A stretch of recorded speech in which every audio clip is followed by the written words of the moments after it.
जून 1966 मुझे बुला के कहते हैं कि तुझे फॉरेन ट्रिप दे रहा हूँ और बड़ा लंबा ट्रिप दे रहा हूँ। वहाँ हैरानगी की बात ये थी कि आप अंदाज़ा करें कोल्ड का कि मैंने गर्मियों में गर्मी की वजह से तो एग्जॉशन देखी थी, सर्दियों में ये नहीं देखा था। बेखतर कूद पड़ा आतिशे नमरूद में इश्क, अक्ल है महवे तमाशा लबे बाम अभी। जो शायरा है काराकोरम है, उसके बारे में कहा तो ये जाता है कि ये हमारे शुमाली इलाका जात से गुजरती है, लेकिन मैं ये कहता हूँ कि ये मेरे दिल से गुजरती है।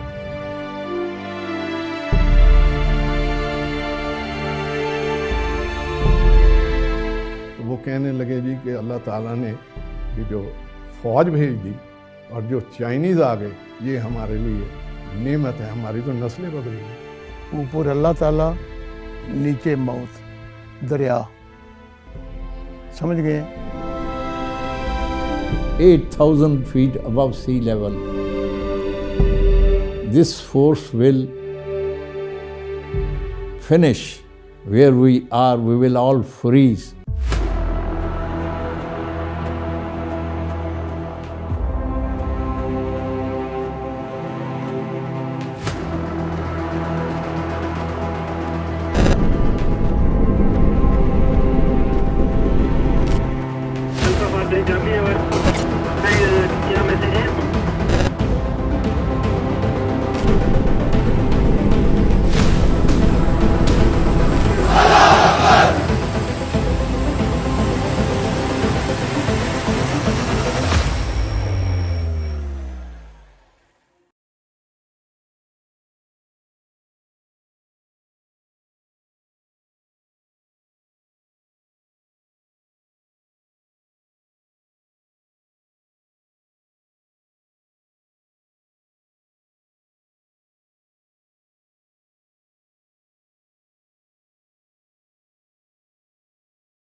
पेश किया।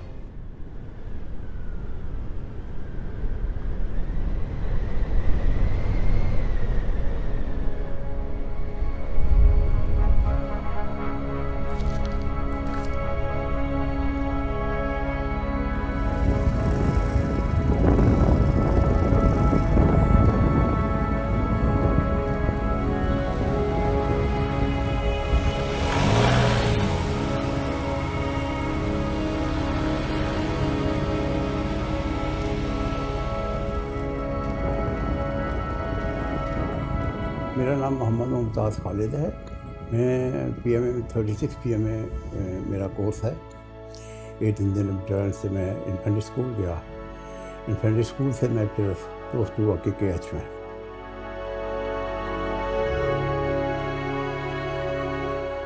मेरा नाम साजिद बशीर शेख है। 1970-71 में मैं कैप्टन था और 108 इंजीनियर बटालियन में काराकोरम हाईवे पे पोस्टेड था। ऑफिशिएटिंग कमांड जो मिली मुझे कंपनी की, वो मैं पहला कैप्टन था इस बटालियन में जिसको ऑफिशिएटिंग कमांड मिली, और ड्यूरिंग द KKH टेन्योर और किसी को ये कमांड एज ए कैप्टन नहीं मिली।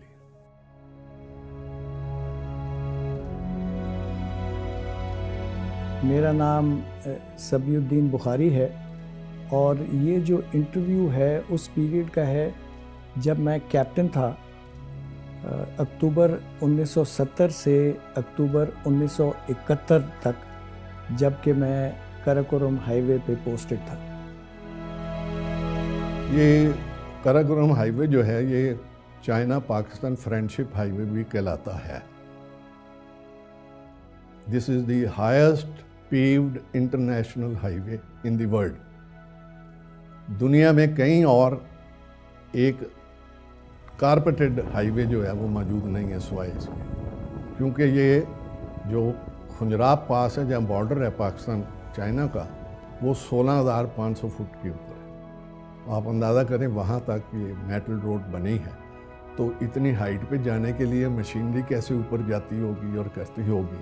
मैं इसको 8th wonder of the world इसलिए भी कहते हैं कि ये civil engineering, marvel of civil engineering, ये अजूबा है।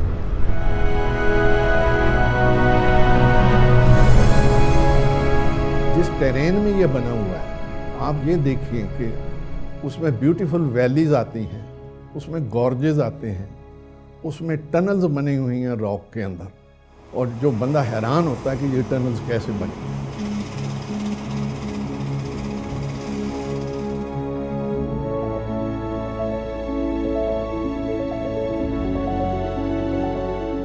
फिर 1965 में जिस वक्त अमेरिका ने पाकिस्तान को अबंडन कर दिया और एम्बार्गो लगा दिया हमारे ऊपर, तो उस वक्त फिर ये हुआ कि चाइना ने हमारी हेल्प की। डिफेंस का सामान काफ़ी सारा जो है वो चाइना से आया, लेकिन चूंकि हमारा कोई रोड लिंक नहीं था, तो सारे का सारा सामान जो है एयरलिफ्ट होकर आता था पाकिस्तान में, और पाकिस्तान से फिर फौज को डिस्ट्रीब्यूट होता था। जिस वक्त जंग ख़त्म हुई तो जनरल बहादुर शेर थे एक, उनकी सरबराही में एक डेलीगेशन गया चाइना गवर्नमेंट को शुक्रिया अदा करने के लिए। उन्होंने जिस वक्त इनका शुक्रिया अदा किया तो चू एन लाई ने कहा कि अगर हमारे दरमियान एक सड़क होती तो क्या हम आपको ज़्यादा अच्छे तरीके से नहीं आपको सपोर्ट कर सकते थे। शाराय काराकोरम का जब प्लान हुआ तो बताया जाता है कि इन्होंने कुछ फॉरेन एक्सपर्ट्स को, बड़े इंजीनियर्स को भी एडवाइज़रशिप के लिए बुलाया कि आप आके देखें कि इस टेरेन में इस नौइयत की जो रोड है वो बन सकती है। तो एक जर्मन इंजीनियर ने एक फ़िक्रा कहा था, उसने सारी दुनिया में रोड्स बनाई थी। उसने जब उसका टेरेन देखा, उसकी difficulties etcetera etcetera, and he wrote in his report, let the Pakistanis do it. ये उन्होंने तंजिया कहा था, मीनिंग देयर बाई कि ये रोड बनने वाली नहीं है। ये मैसेज जो है ये फिर कन्वे किया गया जैसे फील्ड मार्शल यूप को, तो उन्होंने कहा फौरी तौर पे इसके ऊपर काम किया जाए।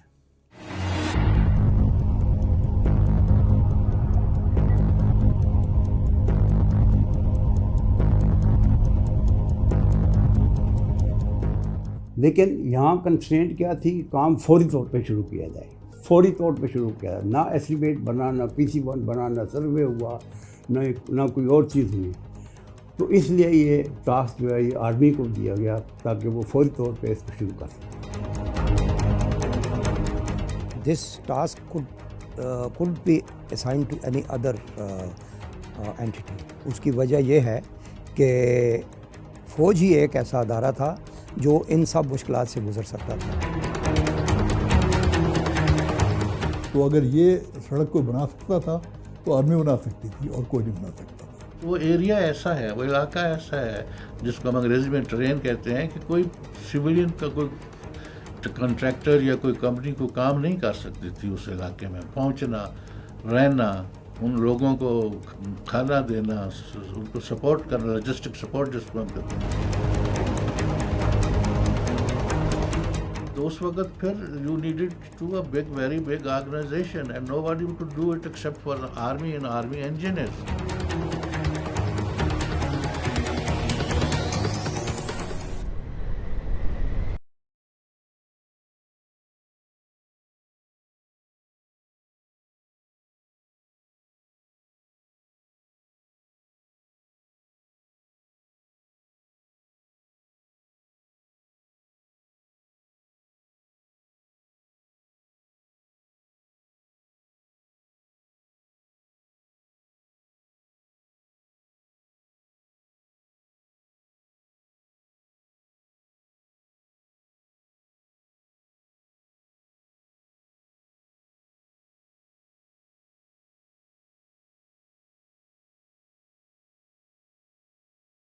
की जिम्मेदारी दरअसल FWO के 491 और 492 ग्रुपों को सौंपी गई थी।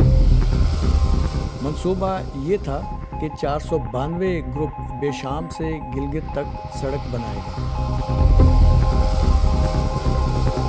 जबकि 491 ग्रुप ने गिलगित से हुंजराब तक दोनों अतराफ से ये काम करना शुरू किया। तो एक सबसे पहले जून 1966 में 2 बटालियन हमारी रेज हुई, उनमें 1 बटालियन और 151 मुनियर बटालियन। चकलाला से एयरलिफ्ट हुई खुतन।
वाली साइड पर जाया करती थी।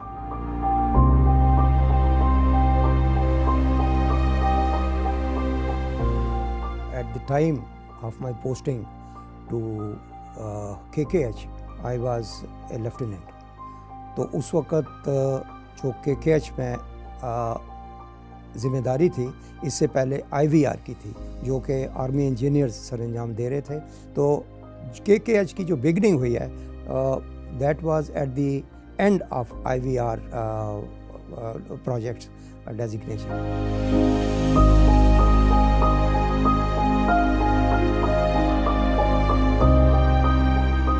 उसके लिए पहला स्टेप जो था वो ऑफिशिएटिंग सीओ ने जो लिया, मेजर मुख्तार ने, वो था कि उन्होंने दरबार होल्ड किया।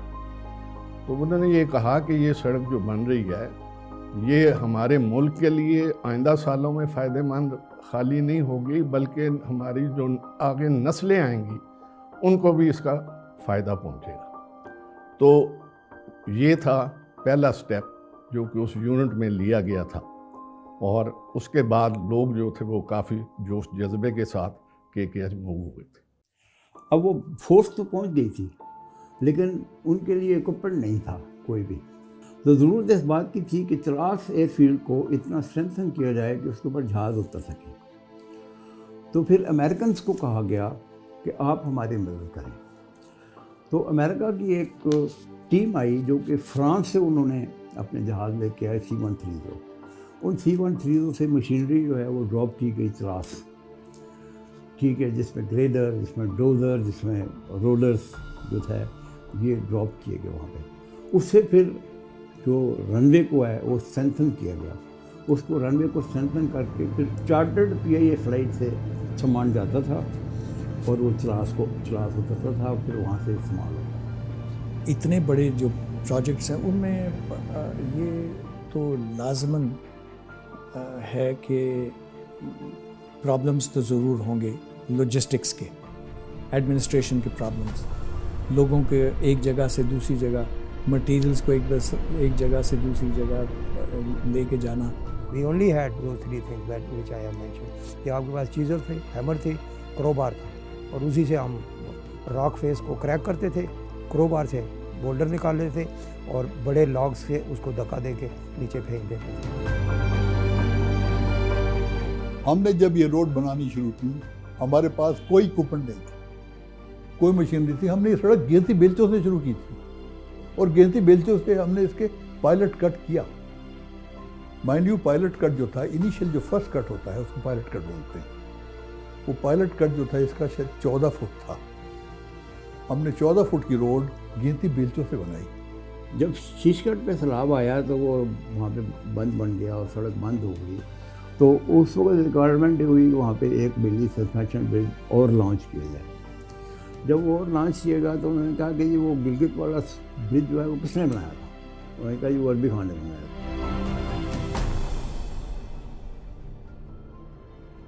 मेरा नाम मोहम्मद अरबी खान है। 70 में मैं पहला पोस्टिंग मेरी गिलगित हुई थी KKH पेपर 104 इंजीनियर बटालियन में। वहाँ पर उन्होंने कहा जी कि इस कंपनी को टास्क दिया कि इन्होंने सस्पेंशन ब्रिज लगाना है फॉर दी हैवी व्हीकल्स, ताकि हुंजा रिवर क्रॉस करने के लिए। तो आप जगह सेलेक्ट करनी थी कि किस जगह पर ये बनाया जाए। जो सस्पेंशन ब्रिज है उसका मैक्सिमम आप जो स्पैन के गुंजाइश थी वो 2 इंच होती है मेजरमेंट में, क्योंकि अगर आपकी मेजरमेंट जो है वो एग्जैक्टली नहीं है तो जब आप उसको लॉन्च करते हैं होती है तो उसमें सिर्फ 2 इंच की गुंजाइश होती है। That was difficult how to get it. मेरा मतलब है आपने 400 फुट का दरिया के क्रॉस नापना है तो किस तरह नापा जाए, क्योंकि गवर्नमेंट जब कह देती है ना बनाओ, तो हम फिर ये कहते हैं बनाओ भेज दो बंदे। अगर आपको पता नहीं आपका इंटरव्यू होगा कि नहीं हुआ है जनरल जावेद नासर का, नहीं हुआ भी आपने किया होगा, उसको ड्रॉप किया जनरल जावेद नासर जो ENC में रहे हैं और WWA में रहे हैं, उनको चाइना के बॉर्डर पे ड्रॉप उधर किया गया। General Javed Nasir was part of 101 engineer battalion, और मेरे हिसाब से 101 इंजीनियर बटालियन बिल्कुल इनह्यूमन कंडीशंस में काम करते रहे। तो जनरल जावेद नासर का वो एसोसिएशन बहुत पुराने हैं, 101 इंजीनियर बटालियन को रेज करके, तो वो लोग वहाँ गए थे। तो the other end of the road that is from Punjab down streams, ये उसके हालात जो हैं वो जनरल साहब बहुत अच्छी तरह से आपको, and they were really very difficult day.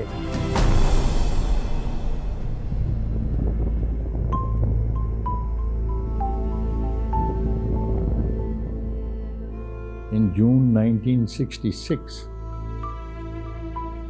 मुझे बुला के कहते हैं कि तुझे फॉरेन ट्रिप दे रहा हूँ और बड़ा लंबा ट्रिप दे रहा हूँ।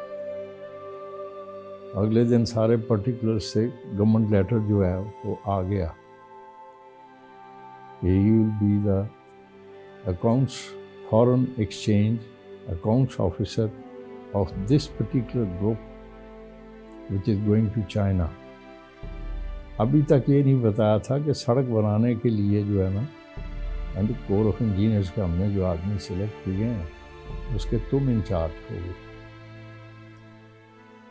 तो मैंने उनसे जब पूछा कि ये सड़क बननी कहाँ पे है, तो उन्होंने कहा कि चाइना के बॉर्डर के ऊपर से शुरू करनी है हमने और फिर इसको गिलगित लेके आना है।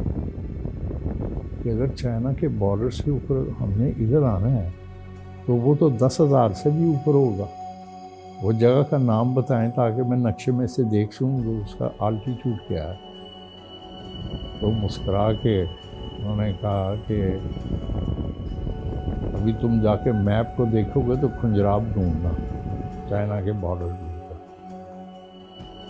तो बड़ी मुश्किल से अगले दिन जो है वो खुंजराब को ढूंढा, तो उसका आल्टीट्यूड जो था नक्शे में दिया हुआ था 16,500।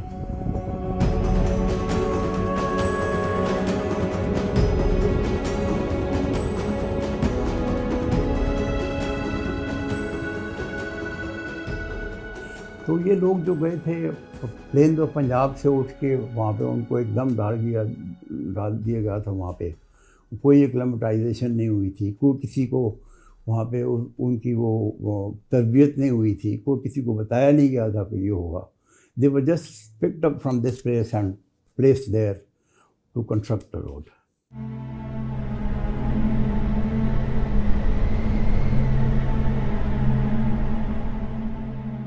Nobody had the foggiest idea कि खुंजराब कैसा है, किस जगह पे है, उससे साथ आबादी किन की है। तो मैंने कहा कि जी उधर 150 आदमियों को आप जो है इतने आल्टीट्यूड पे भेज रहे हैं तो वो तो सारे के सारे लेट जाएंगे and there is no doctor in the advance party. नहीं, मैं आपको बताऊं, देखिए जिस वक्त खुंजरा फोर्स को वहाँ पे लॉन्च किया गया है, उस वक्त तक आपकी ना गवर्नमेंट सेंक्शन आई थी फॉर रेजिंग ऑफ यूनिट्स, ना आपकी एडमिनिस्ट्रेटिव सेंक्शन थी, ना यूनिटें खड़ी हुई थी। सिर्फ सोचा गया था कि ये यूनिटें बनाई जाएंगी। People were collected from all over, they were placed at Asarpur from time, put into the aircraft and transported to China. उनका तुम उधर से शुरू करो। वो भाई खुदा के बंदे हैं, आप लॉजिस्टिक उनको कैसे देंगे? इधर चलो अपना है, क्योंकि PWD ट्रैक था वहाँ पे। आप सुन के हैरान हो जाएंगे वो कि मैंने कोई ऐसी ट्रेनिंग नहीं की हुई थी, लेकिन मैंने कहा जी 150 C-130 में जाएंगे कैसे? उन्होंने सारी की सारी सीटें सब कुछ जहाज़ के अंदर से जो है ना रिमूव कर दिया हुआ था। और अभी हमने ट्रुप्स जहाज़ में बिठाने नहीं शुरू किए। मैंने कहा कि I would like to see the arrangements आपने जो बनाई हैं। तो वहाँ पे 4 रस्सियाँ, मोटी रस्सी, वो जहाज़ के अंदर टेल से लेके आगे तक कॉकपिट तक जो है ना, उन्होंने 4 रस्सियाँ जो थी ना वो उस तरह कहा कि आपके आदमी जो हैं यहाँ पे आके एक एक जो है वो 40-40 की बैठेंगे। आज तक मैंने इस तरह C-130 के अंदर लोगों को जाते नहीं देखा। हम जा रहे हैं चाइना के अंदर।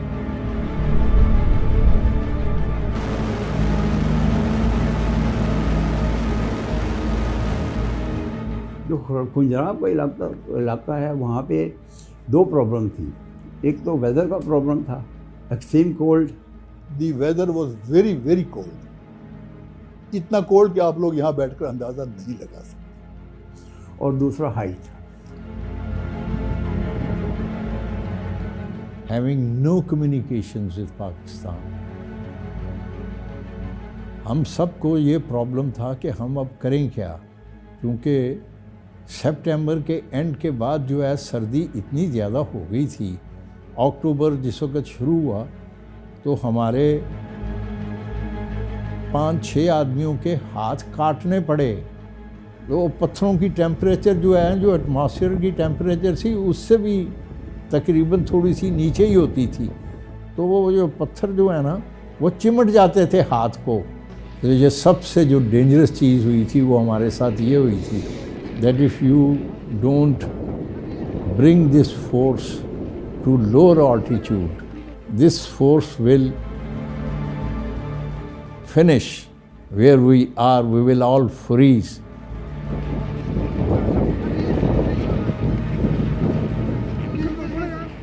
और इतनी हाइट पे ऑक्सीजन नहीं है, हर 2-3 कदम के बाद थोड़ा रुक के 2-4 सांस लेने पड़ते हैं, ये हालत होती है उधर। और बंदा, ये गिलास फिर नज़र आ रहा है, गिलास है, बंदा यही पता लगता है कोई नुक्ता है हाइट से, बर्फ़ में यही पता लगता है कोई नुक्ता है किसी चीज़ का। बेशुमार स्नोफॉल, थंडरस्टॉर्म, रेन और रोड ब्लॉक ही रोड ब्लॉक थे। और हवा के बगोले चल रहे थे, रेत उड़ती थी। आप पानी फेंकें सड़क, कच्ची सड़क के ऊपर, उधर जम जाता था। कोई कतरे अगर किसी पानी के आपके गिर जाए बदन में, जब आप जा रहे हैं तो फ्रीज हो जाना। अब वहाँ पे यकीन नहीं आएगा किसी को, सारी की सारी फोर्स जो थी ना वो लेट गई। उसमें हाइट इफेक्ट जो हुआ, उल्टियाँ करनी शुरू कर दी। सबसे बुरी हालत डॉक्टर की थी। डॉक्टर जो था वो मैंने कहा कोई इसकी दवाइयाँ होती हैं? मैंने कहा कोई हाई आल्टीट्यूड की दवाई नहीं होती।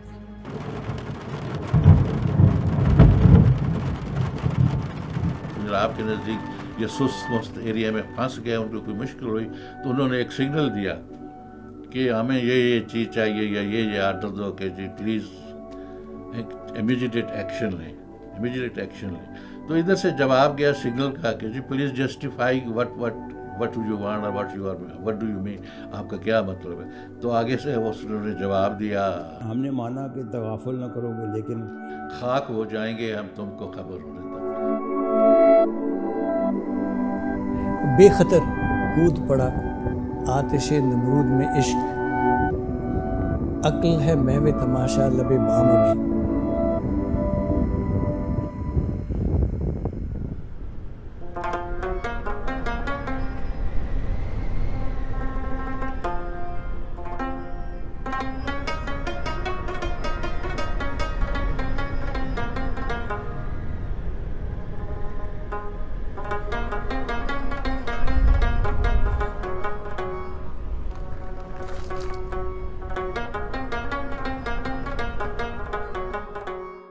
हुंदा के लोग हैं specially from Gilgit onward, people very cooperative. Naturally चूँकि हुंदा के मीर के साथ तल्लुकात अच्छे थे, इसलिए लोगों के साथ भी तल्लुकात उस हिसाब से अच्छे थे, कोई इसमें प्रॉब्लम नहीं थी। There was no problem of any kind.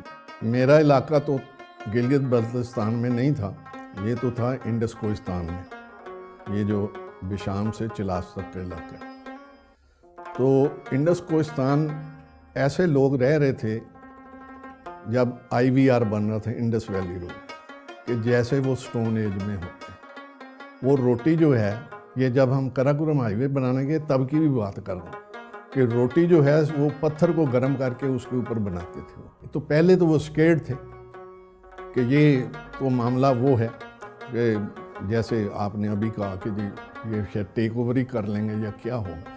लेकिन जब उनको ये फ़ायदे नज़र आने शुरू हुए, हमारी लेबर फोर्स में भर्ती हुए, उनको पैसे मिलने शुरू हुए, वो अपना लिबास खरीद सकते थे, अच्छा खाना मुहैया, हमें देखा उन्होंने कि ये कैसे खाते हैं, ये कैसे बनाते हैं।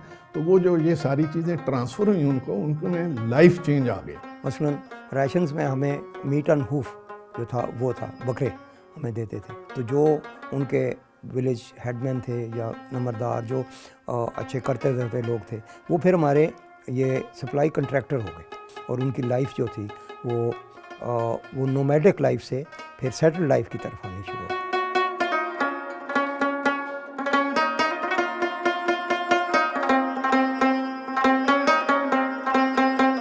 और जैसे जैसे हम देखते थे कि उनके जो हालत दुरुस्त हो रही है, इम्प्रूव हो रहे हैं, उनके वो सेहतमंद हो रहे हैं लोग, कुछ उनके चाल ढाल बेहतर हो गई है, कोई उनका मुंह पे मुस्कुराहट आनी शुरू हो गई है, तो ये हमारी मोटिवेशन थी। पहला ट्रक जब जुगरोट में पहुंचा तो हमारे बड़ों ने क्या किया, ये क्या खाती है? हाँ, ये घास चारा खाती है। तो एक ने पत्ता क्या ये पत्तों का बड़ा एक गठल आकर उनके सामने रखा, ये खाती। तो एक दिन क्या हुआ कि वो एक संतरी खड़ा हुआ था, तो आखिरी गाड़ी थी, उसने देखा उसके अंदर एक बाबा बैठा हुआ है, बारिश आदमी है, बड़ा रोबदार, बड़ा अच्छा। तो उसने कहा, वो संतरी था, पायनियर था, फौजी नहीं था, उसको बाबा जी ये झंडा लो और अपना हाथ बाहर रखना, और उसे अगले पासे जाके ना वो संतरी में झंडा बढ़ा देना। तो बाबा जी ने झंडा ले लिया, वो झंडा ले लिया और उसको लेके चल पड़े। बाद में पता चला वो बाबा जी थे, वो आज़ाद कश्मीर के प्रेसिडेंट थे, सरदार अब्दुल कयूम। वो जो मैंने आपको बताया पहले कि एंटरटेनमेंट प्रोग्राम एक हम किया करते थे दरबार के बाद, उसमें फिर वो स्किट्स वगैरह पेश करते थे जो जवान होते थे। तो व्हाट आई सा कि वो कह रहा है उसको, ओए कमांडर आ गया है, वो थोड़ा आ रहा है, सीधे हो जाओ। तो मेरा नाम मेरे कोर्स मेट्स ने राइट फ्रॉम PM में हथौड़ा डाला हुआ था। तो खुंजराब से थोड़ा सा पहले, टॉप से पहले, कहते हैं कि वो एक कंप्लीट हर्ड ऑफ कम से कम 40-50 मार्को पोलो शीप वो सामने नजर आया, जा रहा है ऊपर, और दूरबीन से नेकेड आई से नोटिस नहीं बंदा करता है ना, क्योंकि बर्फ है और ये होता है। तो मैंने वो देखा, मैंने कहा यार ये 40-50, मैं बड़ा अपने आप को फन खान समझ के मैंने कहा मैं आगे से ऊपर चढ़ता हूँ और आगे से होकर इनको पकड़ते हैं। When I started with the rifle, मेरे ख्याल में 50 गज गया होगा, मेरा सांस फूल गया। एंड आई हियर दैट, वो किधर तो मैं किधर, भाई मेरा यहाँ से आदमी मेरे ख्याल में क्लाइम किया होगा मेरे को 50-60 गज। Literally I was breathless.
को शेयर करना, उसका हिस्सा बन जाना। और वहाँ पे एक जो रिश्ता था ना, वो अदब का रिश्ता था।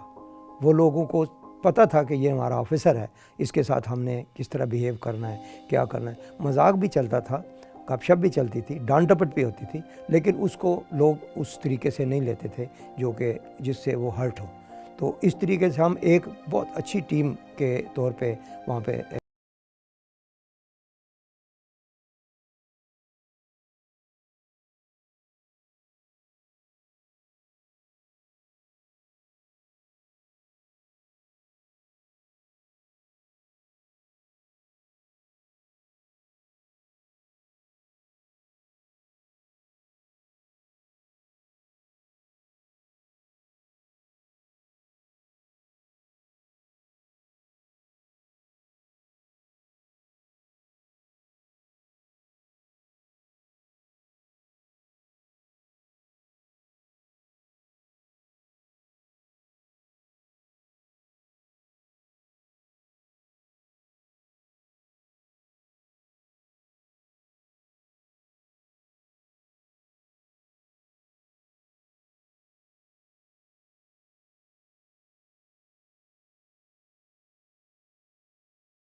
और उसमें खदशात भी होते हैं और जान जाने का खतरा भी होता है। तो ये वो लोग थे कि जिन्होंने they went beyond their duty.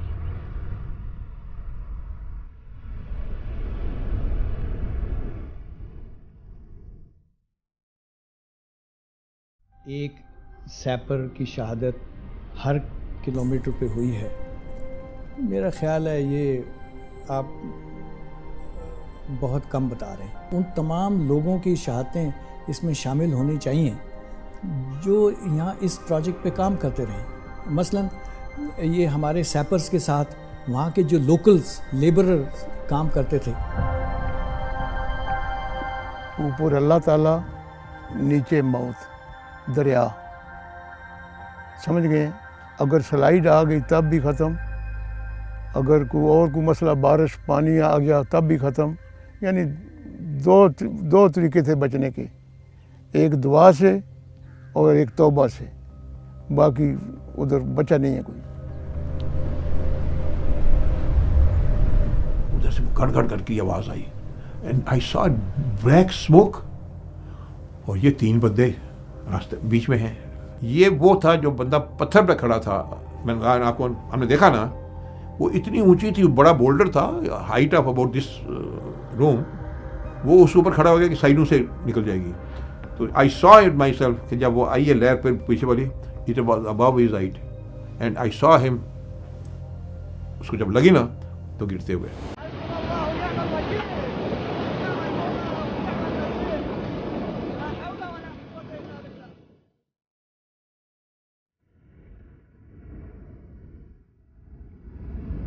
लेकिन उसकी वजह ये हुई, जब हमने पहाड़ों को उड़ाया तो उसमें से वो वहाँ तो आप बच गए, लेकिन जो पहाड़ थे वो नरम हो गए। ज़मीन जो थी ना, उस एक्सप्लोजन के उनकी वजह से ज़मीन नरम हो गई। तो वो उस वक्त तो ठीक रही। बाद में आप चल रहे हैं, आला पे सडन अचानक ऊपर से स्लाइड आ गई, तो जो बेचारे उस स्लाइड में आ गए शहीद हो गए।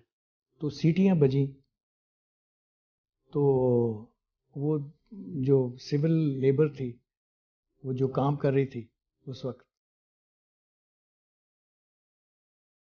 वो बेचारे कंफ्यूज होके जब भागे हैं, तो वो 3 अफराद ऐसे थे जो उन्होंने उसी तरफ भागना शुरू कर दिया जिस तरफ वो पत्थर लुढ़क रहे थे।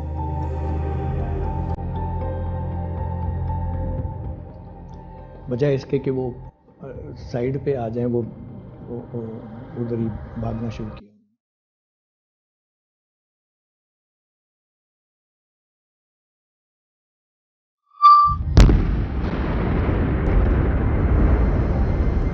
ब्लास्ट जब आप करते हैं ना रॉक को, तो फिर वो हिल जाती है उसका स्ट्रक्चर सारे का सारा। मैंने वो तो ऐसे हो जाता है ना फिर तो, जब ब्लास्ट करते हैं तो इट वाज लाइक दिस। वो सारा डेब्रीज जो हैं, और वो कोई तो दरिया में गिर जाती थी, तो बाकी ये बन जाती थी। अब इस जगह को आपने डेब्रीज से कटानी है सिर्फ, जो ऊपर से ब्लास्ट हुई है। तो ये करते हुए जवान यहाँ पे वो लड़के तो बेलचा मारे थे, तो ऊपर 2 बंदे साइडों पर उनके इधर रस्सी डाल के ना, तो वो उनको पकड़ा हुआ था कि कोई अगर कुछ ऐसा ना हो तो। वो जो रस्सियाँ बंधी हुई थी ना, वो उनसे छूट गई, क्योंकि जब उन्होंने देखा ऊपर से स्लाइड आ रही है, और वो बेचारे दे वेंट डाउन, दो 2 चैप्स।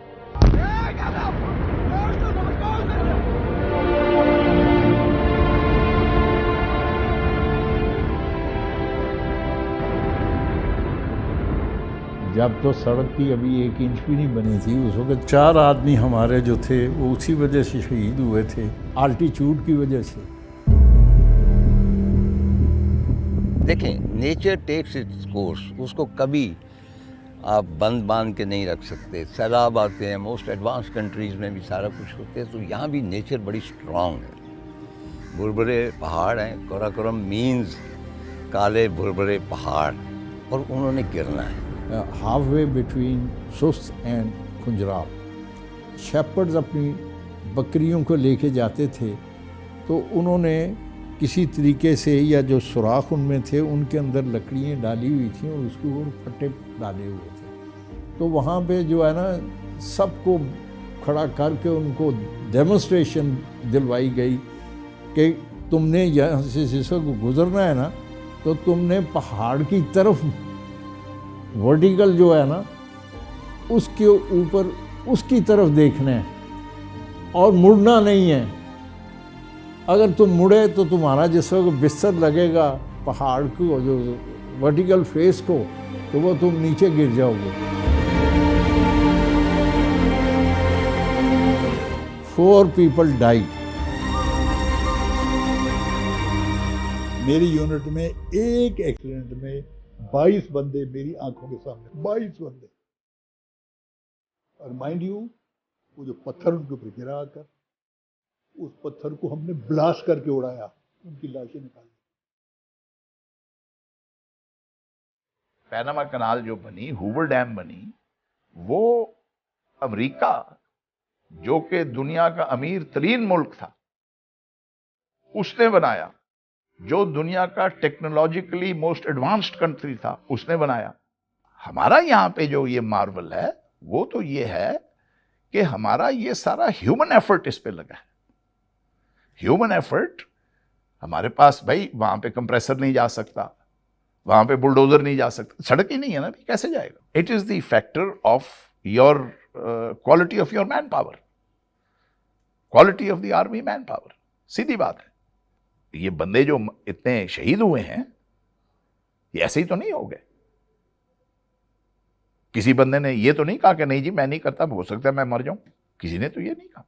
आई फील कि KKH जो है, it represents the spirit of Pakistanis, that shows what we can achieve if we want to.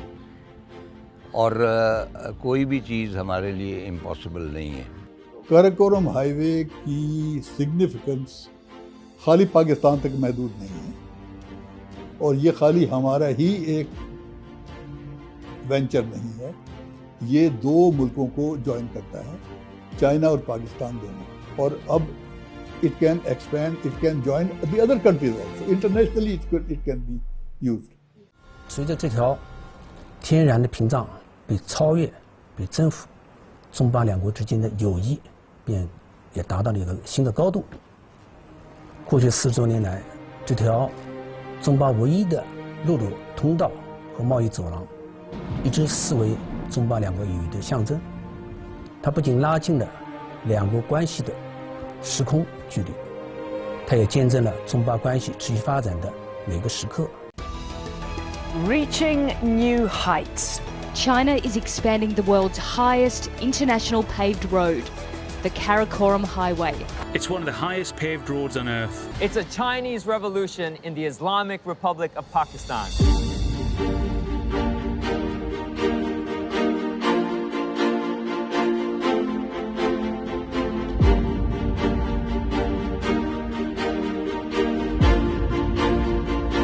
अगर एक होते थे GGFW, तो उन्होंने कहा कि हर ग्रुप कमांडर कोई आर्टिकल लिखेगा। तो 87 में मैंने एक आर्टिकल लिखा, जो मैंने लिखा, तो देखते तो मैंने FWO पे लिखा, तो I called it a fabulously wonderful organisation.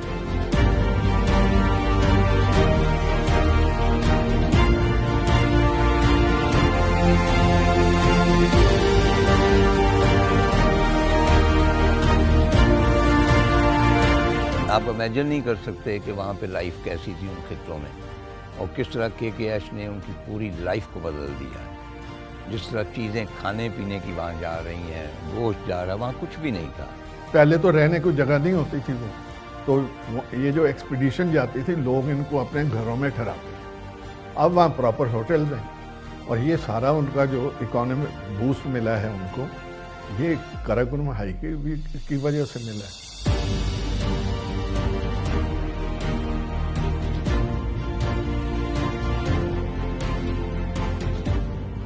उनकी हैंडीक्राफ्ट्स को आप देख लें, उनकी शॉप्स फुल हैं उससे। वो अब अपनी चीज़ों को गिलगित बल्तिस्तान के बाहर एक्सपोर्ट कर रहे हैं टू सिटीज़ ऑफ पाकिस्तान। अभी तो माशाल्लाह रोड के पास आप खड़े हो जाएंगे, पाकिस्तान के जिस शहर में भी आप जाना चाहें तो गाड़ी आपको मिलेगी। दूसरी एक और बात यह है कि जब काराकोरम हाईवे पे आप आज चलते हैं ना, मैं उसके चलने के बाद गया हूँ, 1 या 2 दफ़ा गया हूँ काराकोरम हाईवे, तो आई फेल्ट रियली प्राउड कि यार I was a part of this. तो उनको टूरिज़्म की वजह से वेरी बिग इकनॉमिक बूस्ट मिला। तो वो कहने लगे जी कि अल्लाह ताला ने ये जो फौज भेज दी और जो चाइनीज़ आ गए, ये हमारे लिए नेमत है, हमारी तो नस्लें बदल गई। गिलगित बल्तिस्तान के अवाम का दिल जीता है, ये एक अजूबा है जो उन्होंने सरअंजाम दिया हुआ है, और इस वजह से गिलगित बल्तिस्तान के अवाम हुकूमत पाकिस्तान के साथ मोहब्बत और अकीदत रखते हैं और इस मुल्क का हिस्सा है। अगर FWO वाले ये रोड न बनाते तो यहाँ के लोगों का जहन लाजमी लामहला तौर पर दूसरी तरफ जाता था। अब ये रोड बन गया तो अपने मुल्क के साथ अभी पाकिस्तान को अपने सीने से लगाते हैं।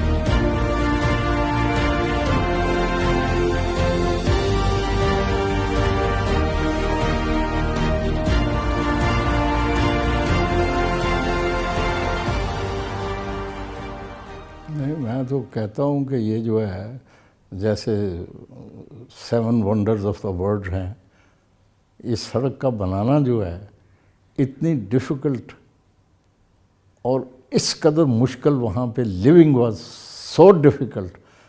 सर्दी से बचना, खाने के आपके वक्त नहीं है, सारी चीज़ों का, उस लिहाज से तो ये जो सड़क बन गई है, इट इज़ अ मिरेकल।